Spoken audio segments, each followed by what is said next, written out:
Yes, it was the AGM for the Channel Island Cooperative Society today.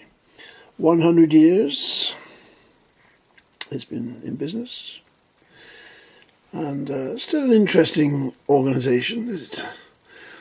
It has a membership, and the members can go along to the annual meeting and they can raise issues. They can vote in some of the members of the directors. The directors used to have quite a few politicians involved. Norman de Block, of course, was years. Peter Roffey in Guernsey. Eric Waters was in Guernsey. I think there were a few more over the years. An ex-politician, John Reffo, was elected tonight as a Jersey director.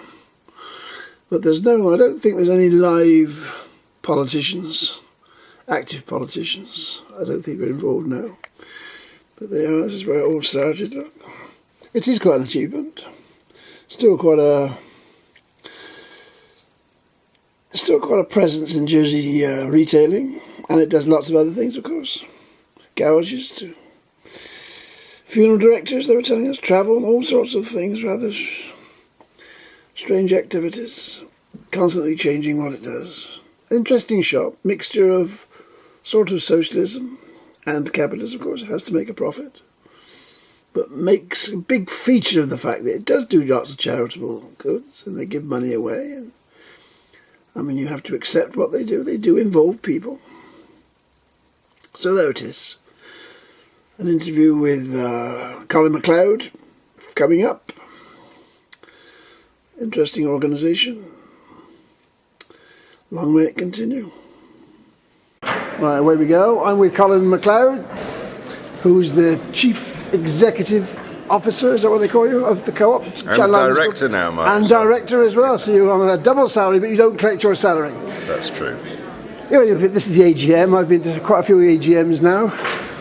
I always puzzle over this mix of socialism and capitalism. How do you deal with that? What motivates you?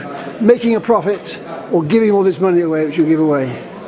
Well, one drives the other, of course. So we have a purpose that we put before profit, but we need a profit to fulfill our purpose. So it's this sort of circular thing. We're passionate about what we do in the community, what we do to support the local suppliers, what we do with our colleagues, and what we do for our members in terms of the return. Again tonight, we announced 4% dividend, the world best return from a consumer cooperative, and that isn't me just making it up, that's fact. Of course, Waitrose give money away to their staff. Yeah, they're an employee cooperative. 3 different types of cooperatives, consumer co-ops, worker co-ops, so Waitrose, and they call them enterprise co-ops. So, but we're a consumer co-op, which means we're owned by the whole community, and it's a real privilege to lead that organisation, actually. I sit there puzzling, scratching my head, because 3 years now I've raised about disability and everything, because obviously it's all changing in Guernsey and Jersey. Legislation's coming in. Shops, not just you, but everybody's going to have to get up to speed on disability access, employing people with disabilities. It's all going to have to change. And well, we don't have to change that much, actually, which I'm really proud of. We already don't see disability as a hurdle to employment. We've got many people within our colleague base who others would classify as disabled, but we like to see ability, not disability, and actually we've got some brilliant long-serving colleagues who others may not employ so readily, and that's a bonus to us because we get to have them in our family. But we also do things like we're talking tonight about our quiet hour. Our quiet hour is now being followed in the UK. Every Monday afternoon in our large stores at 3 o'clock we dim the lights. Spectacular response from those members of our community who can't cope with crowds or noise. And then following that on back end of last year, we introduced the hidden disability lanyard. So I think we can be pretty proud of our track record. No. But you're right, the bar is always raising, and you're right to come to meetings and say, hey, what are you doing about this? So we talked about accessibility tonight, and I committed tonight to have our policy online for public scrutiny before next year's AGM, so that you don't get to ask me that. Of course, a lot of it's out of your hands. You don't design the tins, which can't be opened, the bottles, which are too small to. You don't design all that. But some of those things we can't do. But the things we can do, we will. So I think we were the first retailer in the Channel Islands to introduce in-store magnifying glasses, which helps those people who may have forgotten their reading glasses, may struggle with the size of some of the font on the back of the tills, may need to know that for nutritional purposes or allergy purposes. So we have in-store magnifying glasses. Last week was Deafness Awareness Week, and there was a lady who put on Facebook every day she had things about deafness awareness and signing. But of course, one of the difficulties of Jersey, there's only so many people who can sign. So do you teach your front staff to sign? Is that something on the agenda? It's not on the agenda, but actually maybe it should. We have a collection of colleagues who can sign because of their own personal circumstance or a member of their family who needs that method of communication. But we train our colleagues, we call them our community angels. We train our colleagues to be on standby during our quiet hours, to know how to approach people with hidden disabilities, to manage that interaction at the checkouts, and to, I suppose, support our community in as many ways as we can. We can't do everything, but we aim to get a bit better every year, and I think this year we did. Another thing I think of when I come to these meetings is there's a new island plan's about to be written, 10 years. How many years ahead do you try and plan? So we operate with a 5 to 10 year horizon at any one time. I'm now rethinking where the society may be in 10 years' time, and those thoughts will help our board filter the choices that get put in front of them over the intervening period. Now, you never arrive where you set out to arrive because strategy needs to be Well, you've got adapted. garages, you sell petrol and diesel. Yeah. They're the sort of public enemy number 1 and 2 at the moment, petrol and diesel. Are you geared up? Could you go electric? I mean, is that something you could accommodate? We could. We are trialling electric charging stations in a number of locations later this year, we hope. The phasing of the electricity supply, the power of the electricity supply, and where that technology will go is still a curiosity to us. It's Could you not generate your own and supply it for cars?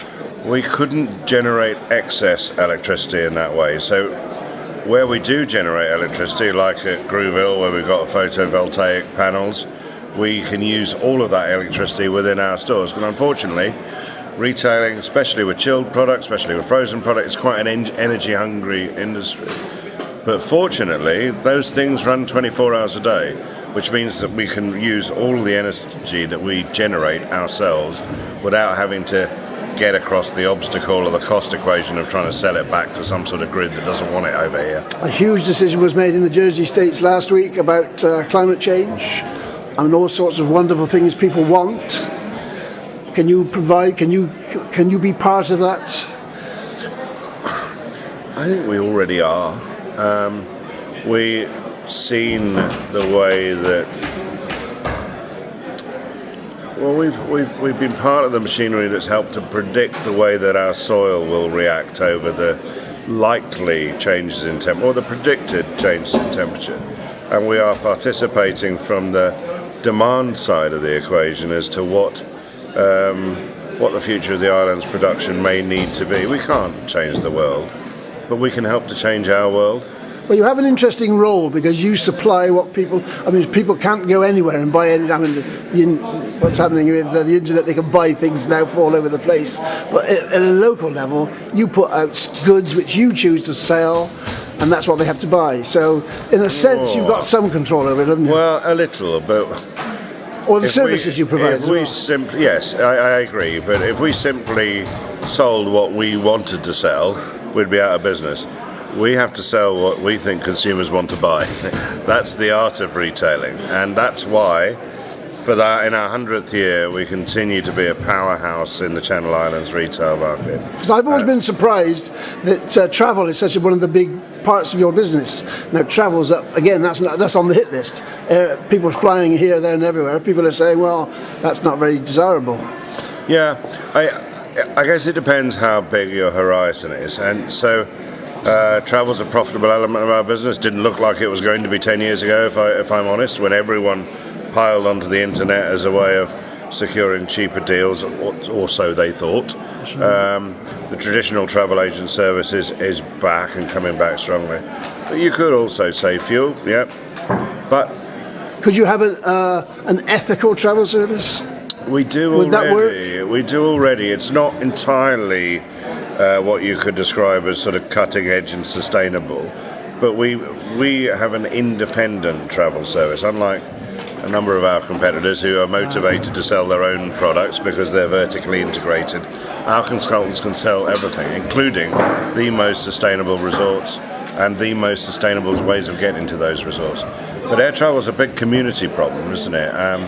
But it's not just air travel we sell, it's tours, it's experiences, and it's the knowledge that our team have gained over hundreds of months of learning, I guess. I mean, somebody came over here with an electric car years ago and said this would be the ideal place to have holidays where the electric car is waiting for you at your hotel. It's hasn't happened. Why doesn't it happen? Do you know, I'm not sure. If you look at the pace of adoption in Guernsey, it's been steeper than Jersey. Really? And you would imagine that Jersey is the perfect place for electric vehicle ownership. You know, with the range limitations. How many people do more than 80 miles a week here? You know, and but it hasn't taken off. I think sometime in the next 10 to 15 years it will. So the society is now looking at its expansion portfolio, and we will only look at petrol stations where we think a neighbourhood store could work on its own with the car parking that would be created, maybe with power, that sort of stuff, charging spaces. So we are always alert to what the major trends in the future might be, but that doesn't mean that we shouldn't act in the best interest of members now. I was thinking, because you've got this deal with a hotel in town which you've just built. Yeah. A place like that would be ideal. That particular location, because there's not much in the way of car parking. But if you had the cars there ready as part of the package, that would be a seller, wouldn't it? That's what this guy was trying to sell years ago. I suspect they're probably better off at the airport or the harbour myself, point of entry. But listen, I think we need to choose very carefully about what we can afford to be good at. This is a community organisation. We are here to provide products and services to the community in a way that they are valued and that supports the trust that we've built. There was something you had tonight which I hadn't noticed before. I don't know if it was the first time. Animal welfare is featured in your aims and objectives, and I was pleased to see that. How far can you take that locally? Can you go around inspecting farms to see what they're doing? Well, I guess we could, and certainly animal welfare in the supply chain is a major thing. You know, things like our policy is all of our eggs in our supply chain are free range, for example. We will not allow any animal testing to be done with our own brand health and beauty products. In fact, I'm supporting the local animal shelter in a couple of weeks' time being caged for a day. Oh, right. So we do as much. We do an awful lot, actually. Right. When you think about it, we're pretty proud. Well, yes. I mean, I sit here every year. I'm reminded that the co-op, for all its faults, and it has got a few faults. Oh, we've got a few. We'll never be perfect. It has got an idealism about it, which I do like. It is.